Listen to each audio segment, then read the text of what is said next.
The wind at the edge of the world was a wild thing. It tumbled over the waves and whistled through the tall grass.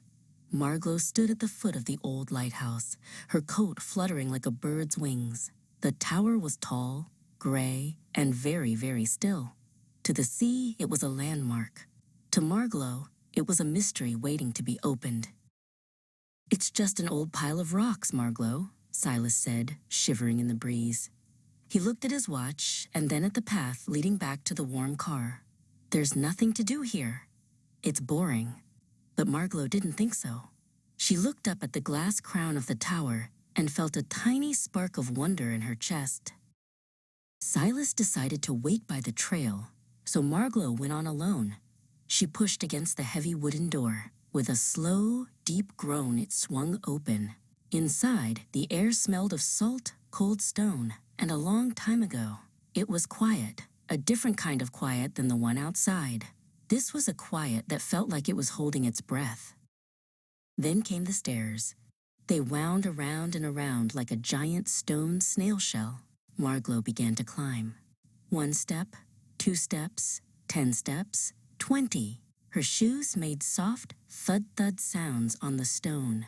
The higher she went, the further away the world felt. She was climbing into the sky, one spiral at a time.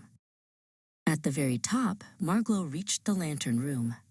It was a circle of glass held together by iron ribs. The windows were covered in a thin, gray veil of salt and dust. The sun tried to peek through, but the glass was too tired to let the light dance. Margot reached out and touched a pane, leaving a clear mark with her finger. She found an old, soft cloth tucked into a corner. Carefully, Margot began to rub the glass. She worked in small circles, whisking away the salt and the years of grime. As she cleaned, the world outside began to wake up. The gray blur turned into a bright, sparkling blue. The lighthouse was starting to see again. When the windows were clear, Margot leaned her forehead against the glass. The ocean stretched out forever, a giant quilt of sapphire and silver.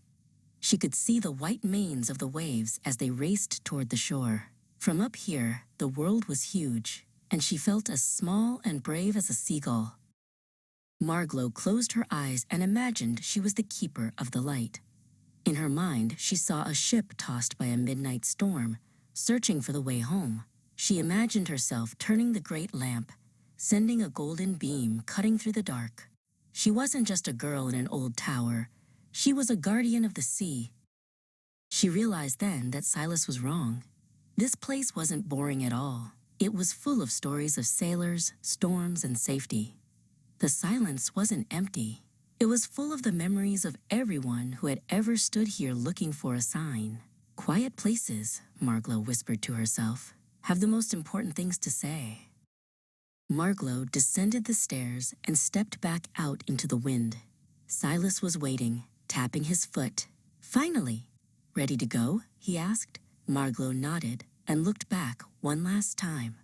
The lighthouse stood tall and proud, its windows sparkling in the sun. She waved a silent goodbye, carrying the secret of the silver light home in her heart.